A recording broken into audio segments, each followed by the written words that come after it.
At the same time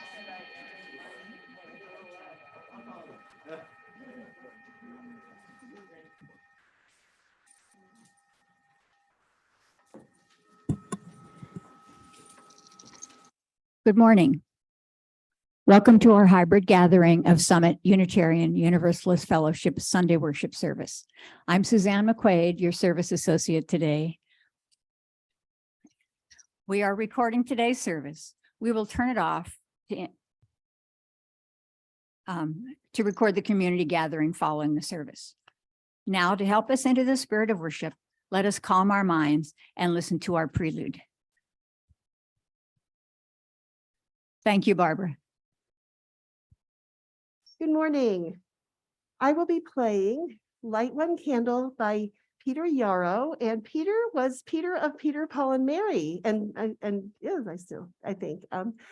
And this song is written for Hanukkah, and the words are absolutely spectacular.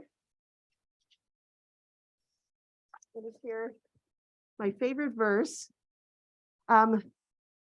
Light one candle for all we believe in. Let anger not tear us apart. Light one candle to bind us together with peace as the song in our heart. Don't let the light go out.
Welcome again to the Sunday morning worship service at Summit Unitarian Universalist Fellowship.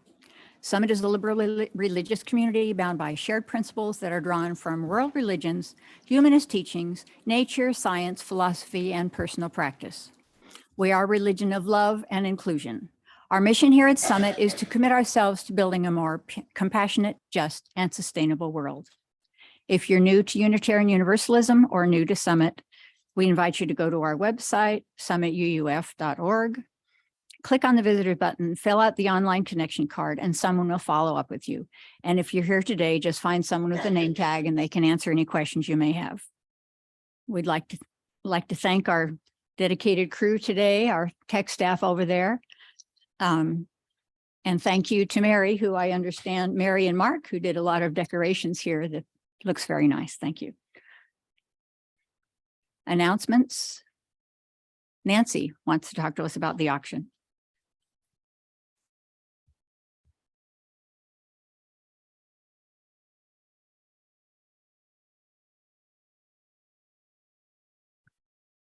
Is this on yet? No. Okay, I'll speak loudly. Yeah. I'm here to remind you to submit your auction donations. If you've been thinking about it, think no more, just do it. We have plenty of blank forms out in the back. There's a pencil. If you fill it out today, you can give it to Joanne or me. If you need ideas, talk to us or some of the people that have done it before. There are several ways you can fill it out. You can drop it off at the office. We have an online link with a form that's really easy to fill out and submit. You can mail it in. So if you've got any questions, ask Joanne or me, and we hope to see lots more forms coming in soon, despite the fact that it's Christmas.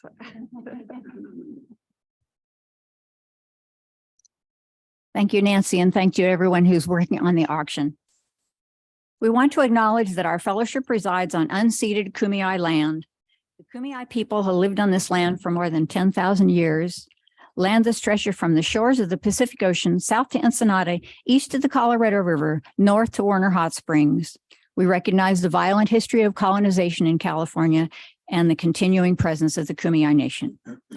We're so glad you have chosen to join us this morning for a time of connection and reflection. We invite you to stay after the service for the community gathering, offer a chance to give the feedback to the minister, and share a joy or concern.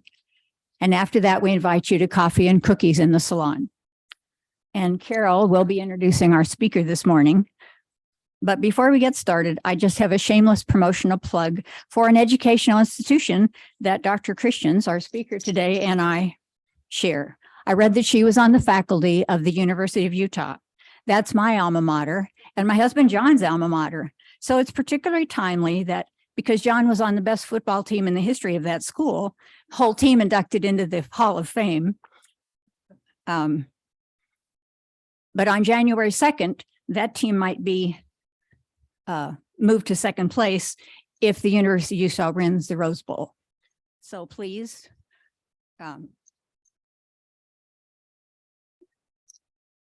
this is the mascot, Swoop. Go Utes on the 2nd. Give them your energy.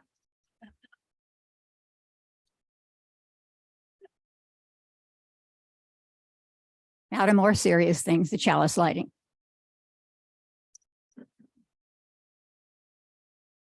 Doctor, if I read it, do you want to light? You'll receive your light here and light that candle. Thank you. The reading is from Rebecca Edmonston Long. Mindful of our highest aspirations, bound by common faith and purpose, and yet beginning with ourselves as we are, let us take one more step together in our unending quest for justice, dignity, and love.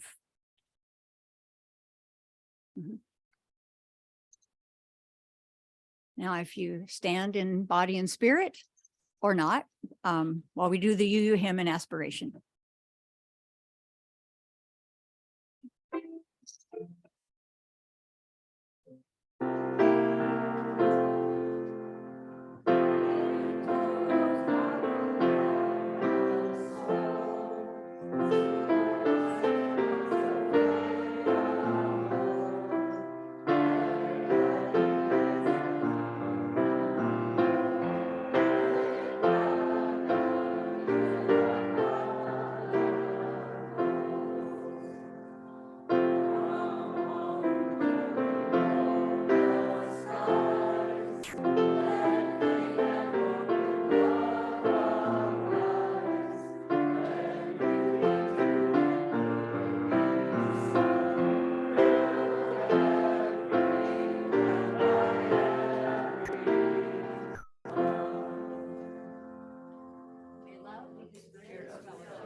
and service be its prayer, to dwell together in peace, to seek knowledge and freedom, and to help one another in fellowship.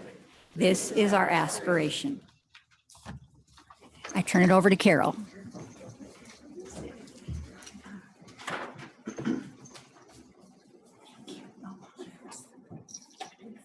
The reading I'm going to be doing today is by Rumi. It's called The Guest House. This being human is a guest house. Every morning, a new arrival, a joy, a depression, a meanness. Some momentary awareness comes as an unexpected visitor. Welcome and entertain them all.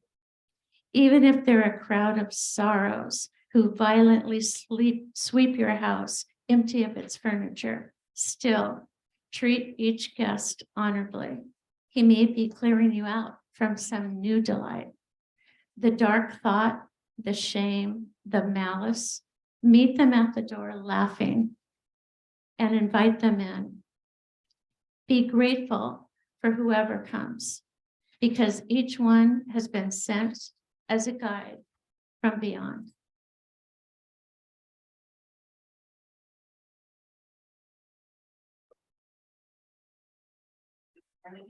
Testing. I'm on number 6. I got it. Can you use the handle? I can. All right, we're having some technical sound issues, so thank you for bearing with us, everybody. So my name is Mary Carter Vale. I'm your Director of Religious Exploration, and I have a story for you today. But before the story, who slept on the floor in here last night? Raise your hand. So I did not sleep on the floor, but these folks did. So this weekend we had the first Young Adult Con, which is a weekend conference here in 10 years. It's the first one in 10 years for the whole PSW, about 7 or 8 years. Yeah, it's been a long time. Young adults gather once a year at Camp de Mandeville Pines and have been doing that for years, but they're trying to revive the con experiences when they come to smaller congregations. And so there was 15 total, 13 total that slept over, and Summit was really gracious to host, and 4 of them were kids who had grown up here in the community. So it was really cool. So that's why we have so many amazing young people here. And we have people who came as far from the Bay Area. So they traveled. A couple of folks traveled pretty far. So today I wanted to talk to you about the dark, about the darkest night. You probably all noticed that 4:30, it's dark out. It's kind of crazy. And it's part of how our planet dances with the sun, right? It's how we dance with darkness and light. And if you were in the southern hemisphere, it would be light a lot longer. So this is the northern hemisphere, gets dark way up north in parts of Alaska. They are dark 24 hours. So it's very interesting leaning into the dark. And what does the dark teach our bodies to do? Our bodies are supposed to slow down in the dark and rest. It's part of how we heal, right? And what does our culture tell us to do this time of year? Like run around and like, oh, I got to do all the things. So while you're doing all the things, remember, this is the time of the dark. And the dark time of year is an invitation to rest, to rejuvenate, to heal. And our ancestors who lived in this area, or the Kumeyaay people who've lived in this area for 12,000 years, at least, when it was dark, you wouldn't be harvesting, you would be resting. So remember that when you're feeling a little frustrated and frazzled, because it's natural for us to be more restful this time of year. So we have several candles to light because of it being this time of wonder, the time of the dark. There's a great anticipation and need for light to come in, like to light the dark night. So fires have been very important, and fire celebrations. And we've been lighting our Advent calendars, our Advent candles. So each Sunday leading up to Christmas, you light one of these Advent candles, and the purple ones symbol prayer and contemplation. Okay, so, and then this will be lit on Christmas Day. It is also the first night of Hanukkah. Tonight is the first night of Hanukkah. So tonight in Jewish households that celebrate Hanukkah, they will light their menorah for the first time. I'm going to light the one candle that would be lit tonight, but this is not traditional to light at this time of day. Just want to acknowledge that. It's supposed to be after sundown. But for the purposes of lighting it today, the middle candle is your fire candle that you take to light each candle for the 8 nights. So that would be lit every night between now and next Sunday. And then the last one I have over here is the Yule log. So the Yule, or the solstice, is celebrated as well. And that is traditionally a bonfire celebration. So everybody would get out and light fires and dance around the fire in European culture, Celtic culture, which is where part of my heritage comes from as well. So we light the candle for the Yule candle. So in the darkest night, it's an invitation to rest, right? And there is always light. And dark is not fear and scary. It's not a fearful, scary thing. It is a necessary part of living. It's a necessary part to rest and to lean into that. So I invite you to remember that as you're rushing around and to say, hey, oh, dark time. I'm going to take some time to rest. So that is my story for you today. And I would like to depart by doing our children's affirmation. So if you know it, join along with me. We are Unitarian, Universalists, a people of open minds, loving hearts, and helping hands. And thank you very much. I'm going to head off to RE with any children or helpers who want to come and help.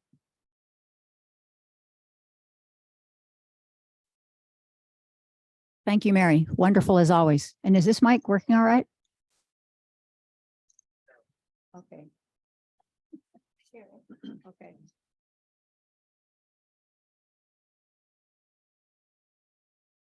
We're on hymn 1008, 1008, When the Heart is in a Holy Place in the Teal Book.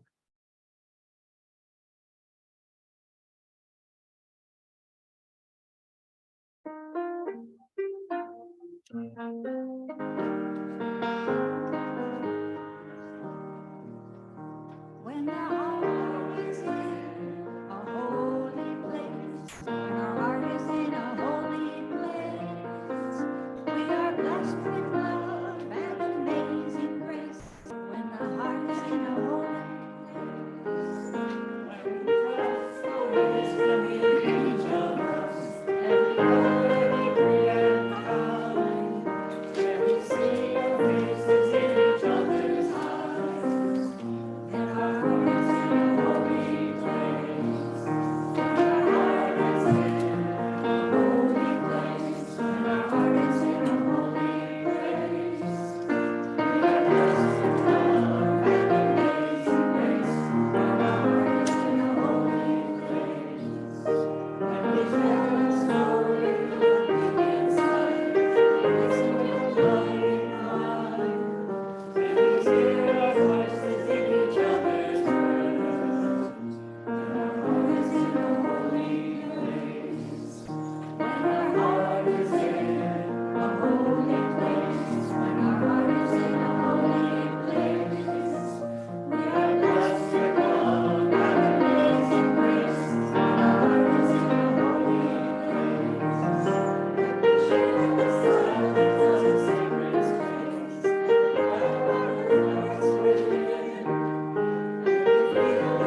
are a fellowship supported entirely by the voluntary generosity of our members and friends.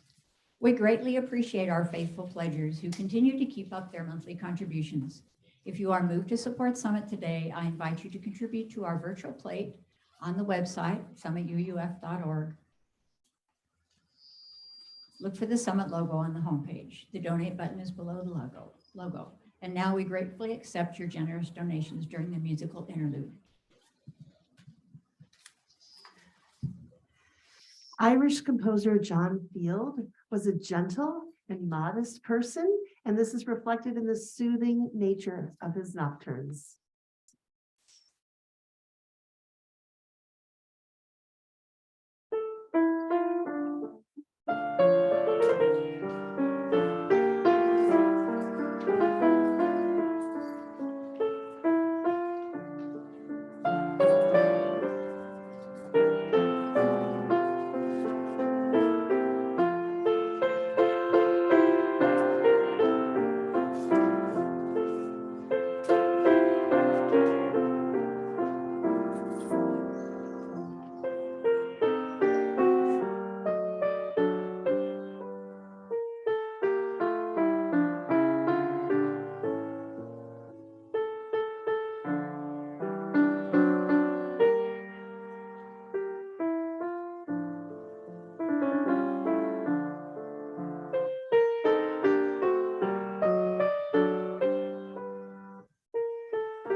Each minute we spend worrying about the future and regretting the past is a minute we miss in our appointment with life, a missed opportunity to engage life and to see that each moment gives us the chance to change for the better, to experience peace and joy.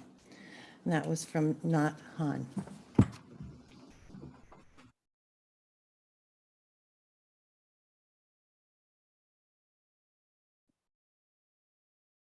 I'm Carol, and I'm here to introduce our speaker today, my good friend, Glenda Christiaens. Glenda has been a teacher of holistic medicine at 3 different universities.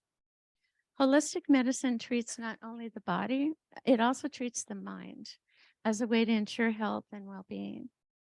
Because Glenda is first and foremost a teacher, today's service will include many opportunities to be both passive and interactive, to teach us about mindfulness and stress reduction and how important they are to living a full life.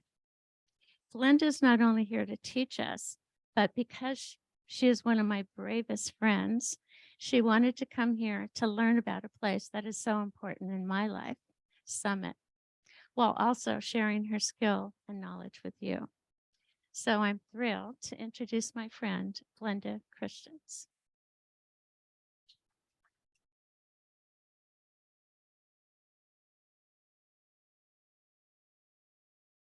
So I'm on the hand mic. Am I right about that? Yeah. Okay. Well, oh, you're here. Hello. Welcome, welcome. This has been such a beautiful thing. And I really, it's so nice to be here with Carol and our friend Patty. We've known each other since 5th grade. It's just a wonderful, wonderful blessing to connect with people and to love them no matter what. They really know who I am, and I don't know who I am most of the time. So it's nice to have these grounding people in my life. So first of all, before I start, did everyone get a little card with a bio dot on it? If you didn't, Suzanne's going to spread some out. Just raise your hand. And so there's, yeah. So these bio dots, let me explain them while Suzanne's passing out the rest. They're really skin thermometers. So when we get stressed, our blood rushes away from our hands and feet. If you notice, you might have cold hands when you're stressed and cold feet. And that helps us to do the fight or flight. It makes our blood pressure go up. It makes our blood sugar go up. All the blood just goes into our core so we can run away from that dinosaur. And so when we're stressed, these little bio dots are thermometers, and it shows that we're cold. And then when we relax, this is a good one. That's when our muscles relax, our blood goes back to our hands and feet. And then this little bio dot, little skin thermometer, shows like maybe a purple or a blue or something like that. So it warms up. So take a look as we're talking about mindfulness and stress. Just take a look and see if something happens with your bio dot and see if your skin temperature changes. Also, don't judge it, because really it's just a fun little toy. It's not a scientific tool. So don't go, I'm stressed, because guess what? You will be stressed. That'll stress you out. So it's just a fun little thing every time, just look at it every once in a while. Some people use it when they meet stressful people. They go, yep, I thought that person stressed me out. And my hands are cold. So to get started though, let's take a deep breath together. I'm going to just ask you to inhale. And as you exhale, just relax. And maybe one more together. Inhale. Oh, exhale, and just sort of slink down into your seat. And what I invite you to do is think about your intention. Why are you here today? Just sort of think about it and set your intention. Honor that reason that you're here. And it doesn't have to be a tiny little reason. It could just be, oh, I'm just here. I'm just here to be and see what happens. Or maybe you've come for a specific reason, an answer to a prayer, to maybe connect with another person. But just think maybe about your intention and set that intention. Say, yep, there it is. This is my intention for just this hour or so that we have together. So I invite you to do that. And that might also bring a peace and a mindfulness to your experience here, because you'll be focused a little bit and let go of other things. When we have a clear intention, it's sort of a grounding. So there you go. So welcome to the present moment. Let's talk a little bit about stress. Have you heard of holiday stress? Yeah. Stress, the definition of stress. And when I say stress, I think we all sort of know how it feels, like jittery and tense, and my shoulders are up here. For how they get up there, I don't know. And so we kind of all know how stress feels. The purpose of stress is to certainly save our lives. But the definition of stress is our appraisal of a certain event. For example, I love to go on zip lines. I just love it. I get on the harness and they tell me all these safety things, and I don't care. And I get up on there, sit in that little harness. I'm all harnessed in, and I just go like this. And I'm zipping, I don't know, 20 miles an hour down to a tree, which sure I could die, but I just love it. I just love it. It's not stressful to me. It's like, oh, I'm so relaxed. Well, not everybody's like that, I found out. It's still a zip line, but it just depends what we label it. I label it as relaxing. My friend labels it as a death trap.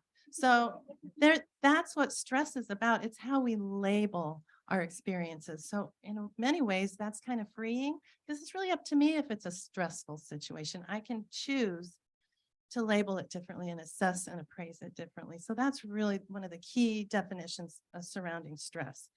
And also to know another key thing about stress is a negative thought will bring up a negative emotion, and that will bring up the fight or flight.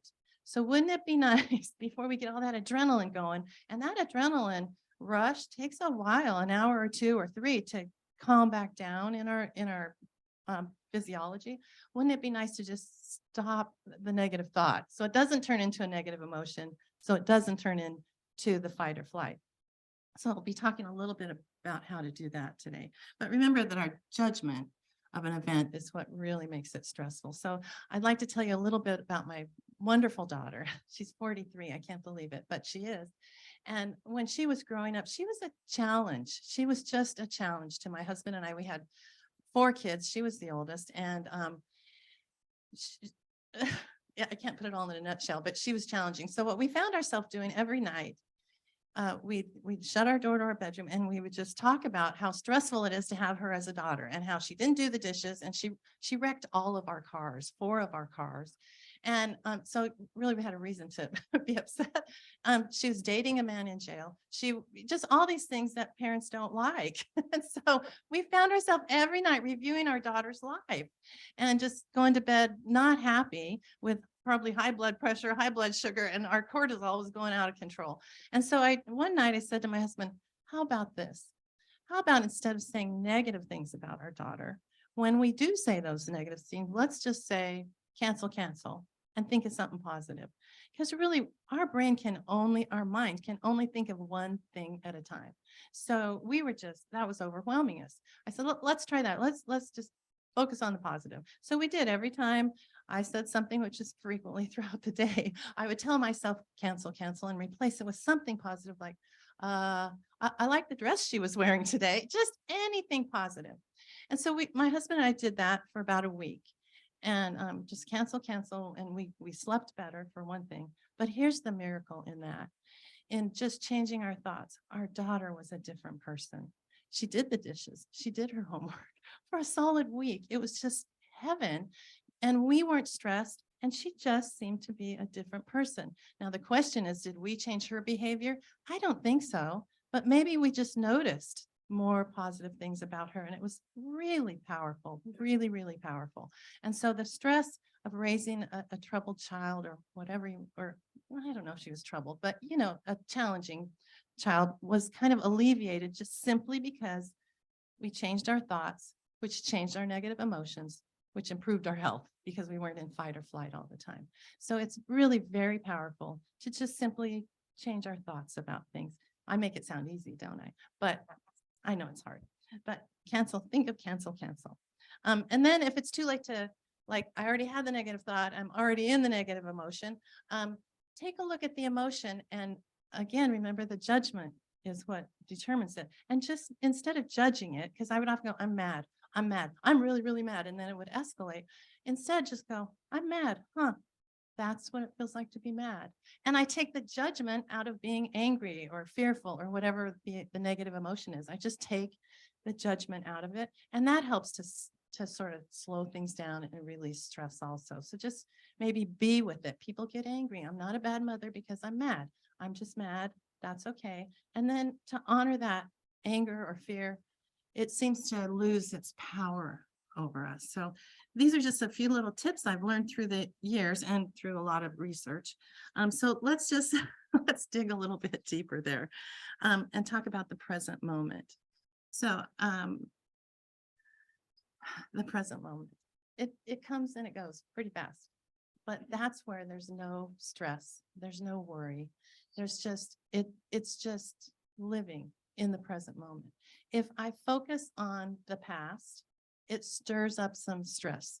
If I focus on the future, it stirs up some stress. But if I'm just right here, right now, with someone, without someone, just being, there's really no stress in the very present moment.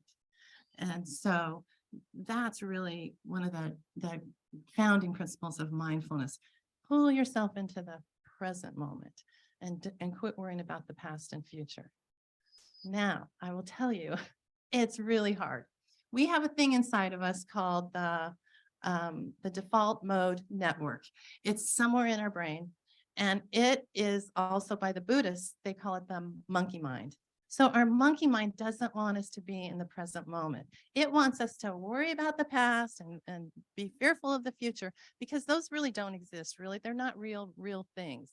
The present moment is real, and our monkey mind says, oh, no, there's danger in the present moment. Let's keep Glenda busy thinking about all kinds of other stuff and get her away from the present moment, because our monkey mind thinks that's where the danger is, and it's not true. That's where the peace, the joy, and the love are.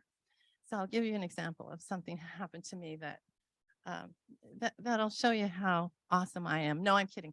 So I went to Trader Joe's, and I had to be home by about 6 o'clock for dinner with somebody, and went to Trader Joe's, had a long day of just rushing, thinking about getting home on time. So I was really pulled into the future, 6 o'clock, instead of really kind of living my life in the present. So I got everything I needed at Trader Joe's. I came out of the parking lot and still in a bit of a rush. And I noticed some music playing, and it happened to be violin and piano, which is my favorite thing. And I thought, oh, there's another party I haven't been invited to. What's going on? And so I looked over, and in one of the traffic islands was a man in a cowboy hat. It was Arizona. A cowboy hat, cowboy boots, Levi's, big belt buckle, just fiddling away. And I thought, oh, that's cool. And he had a boom box, which was playing the piano. I thought, okay, that's pretty cool. And I thought, but I got to get home for 6 o'clock. So I went and got in my car. And then when I got in my car, something happened. I thought, you know what? I'm going to see what the next song he's going to play is. So I rolled down the window and turned off my engine. And he was playing a beautiful, beautiful hymn. And you've probably heard it. It's a hallelujah hymn. It goes, hallelujah, hallelujah. You know that one? Hallelujah. Oh, yeah. I started to cry. I had chills all up and down my body. I was so in the present moment. I don't know why. I don't. But it was like the whole universe opened up to me just because I took a minute to roll down my window and really listen to that music. It's not like that's my favorite song I don't know. See, life is a mystery. That's the wonder of it. And I felt like I had somehow stepped into a sacred space, and I felt so blessed. And so I got feelings of gratitude and hope and joy, mostly peace. And so then that was cool. And then my monkey mind started coming in. Oh, he needs a tip. I had a $10 bill and a $100 bill. I thought, I don't want to give him $10. I really don't want to give him my $100 bill. I'm saving that. And I thought, oh, I wish I had a $5 bill. So I started rifling through my purse. Meanwhile, he's singing hallelujah, and I'm missing it. I'm just missing it because my monkey mind kicked in. So I'm telling you this because it's so normal for our mind to just go to past and future.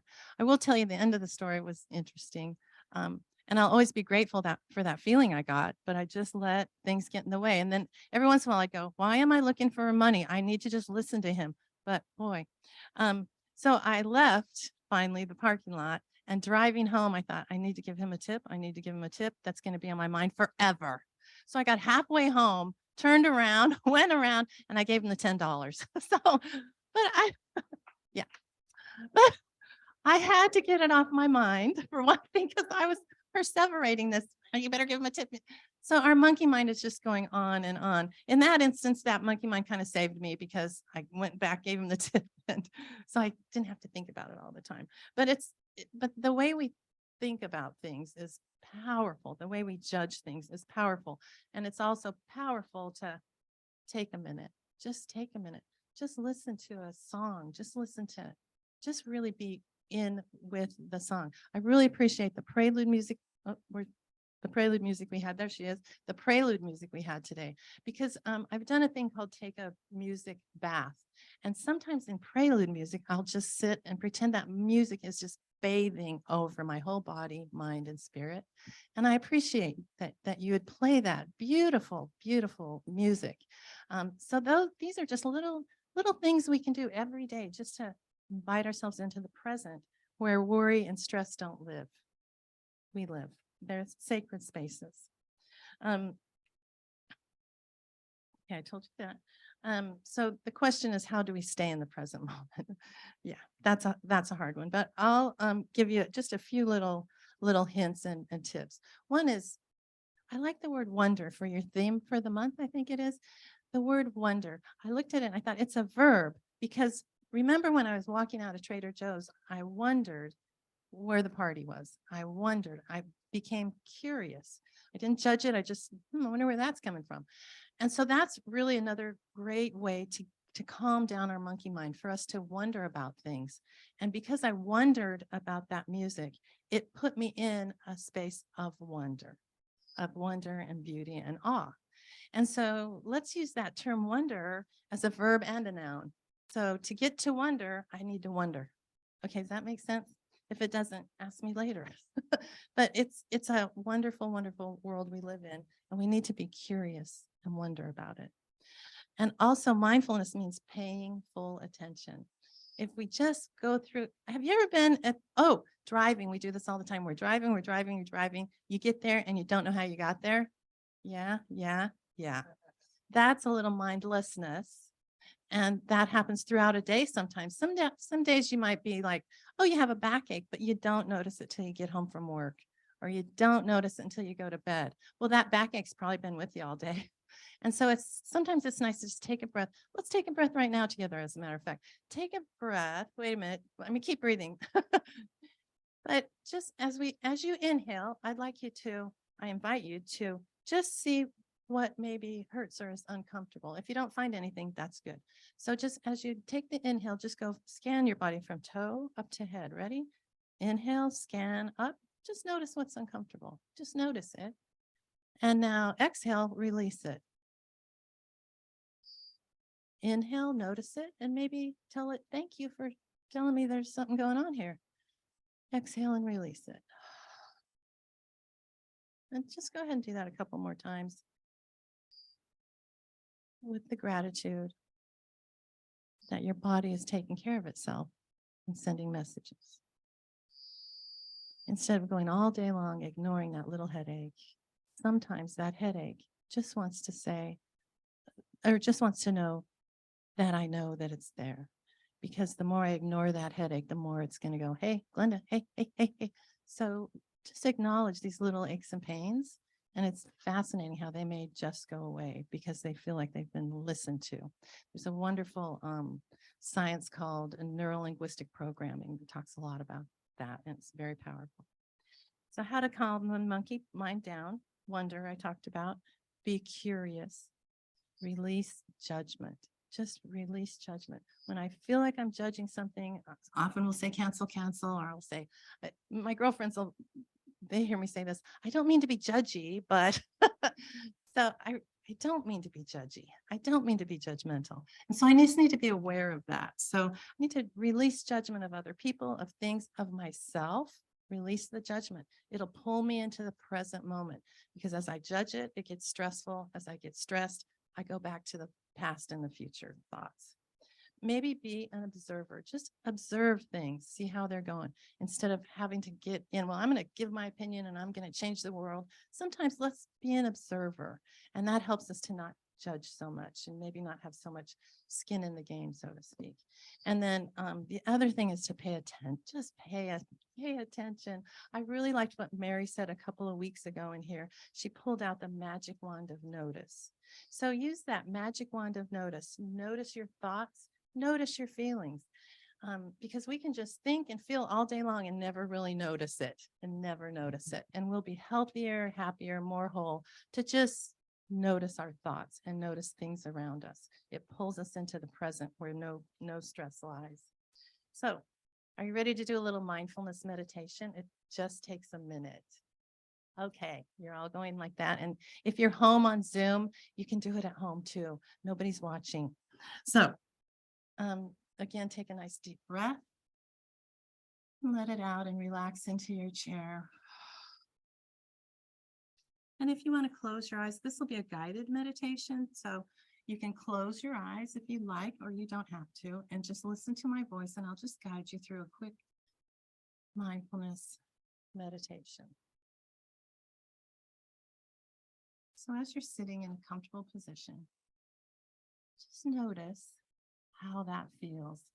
Notice how your bottom is on the chair and where your back is being supported or not. Notice where your hands are. They might be folded in your arms or in your pockets. Just notice how your hands feel against whatever they're resting on. Just notice it. As you breathe in, feel the air. What does the air feel like as it goes in through your nostrils? And when it exits your body, it's usually warm and moist.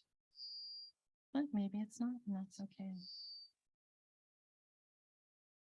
And as your mind wanders, just bring it back without judgment. Just sort of going, oh, my mind's wandering.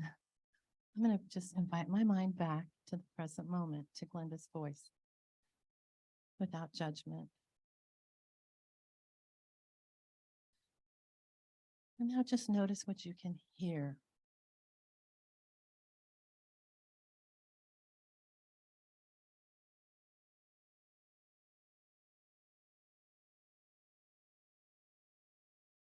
And perhaps just notice what you can feel in your body. Maybe some fleeting emotions. Watch them go by without judgment. Another nice deep inhale. Exhale and relax. And open your eyes when you're ready. So that took a minute. It only takes a minute to really get back into that holy space that we talked about in the hymn that Carol picked out, that sacred space, that heart is in a holy place. Because I really believe that mindfulness and being in the present moment is such a spiritual experience. It can be a spiritual practice. And I think the key is the word practice, because some people will try to meditate a little here and there and they'll go, oh no, I'm not good at it. You're good at it because you tried. And that's another guiding principle of mindfulness, because your mind is always going to wander.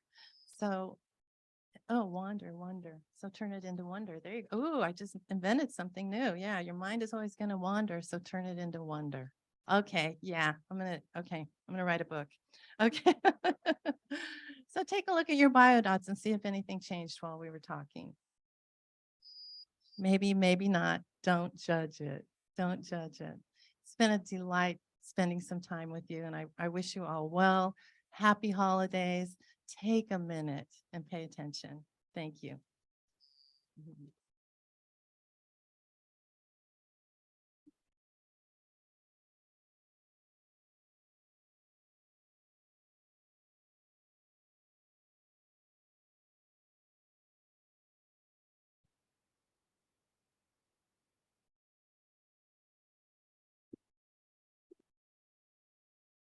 Meditation on breathing 1009.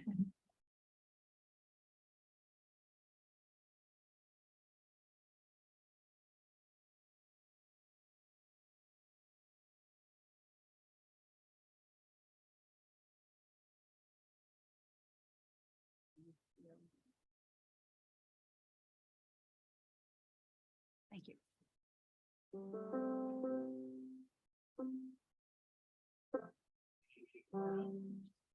Breathe out.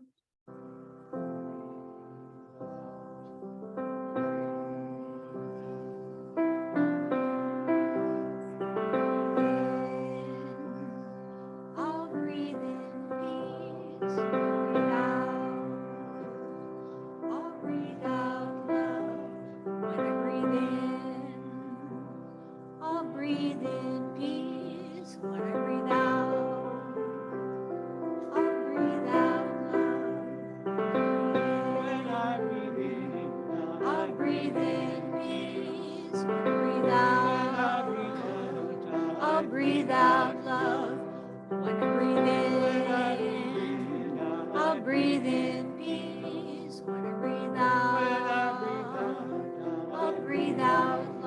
join us, everyone. Any part. I'll breathe in peace when I breathe out. I'll breathe out love when I breathe in. I'll breathe in peace when I breathe out. I'll breathe out love. Breathe out. Breathe in.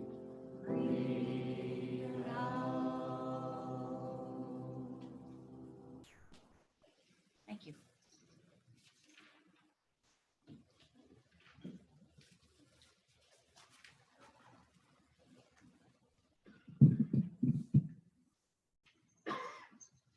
Closing words and extinguishing the chalice. You want?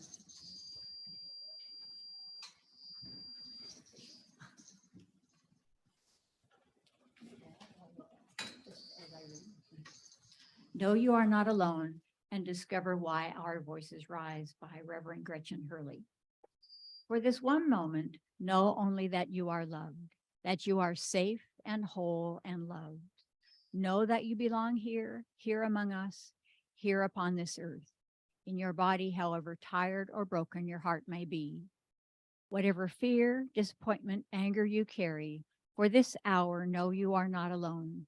Feel the presence of others surrounding you, breathing beside you and with you, discovering together the way our voices rise and fall together, in harmony, in hope. Please return next Sunday for our friend and former cemeterian, Dr. Andrea Travers, and her title next Sunday is Ye Old Tale of Curiosities. Now, in memory of Ed Henry, we'll have the closing circle song. And I think it's wonderful if we don't have too many people, if we really can do a big circle around the chairs.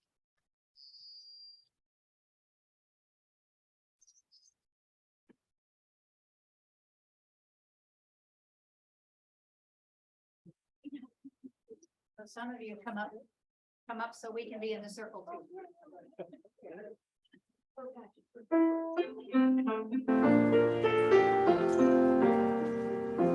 We did it. Good one.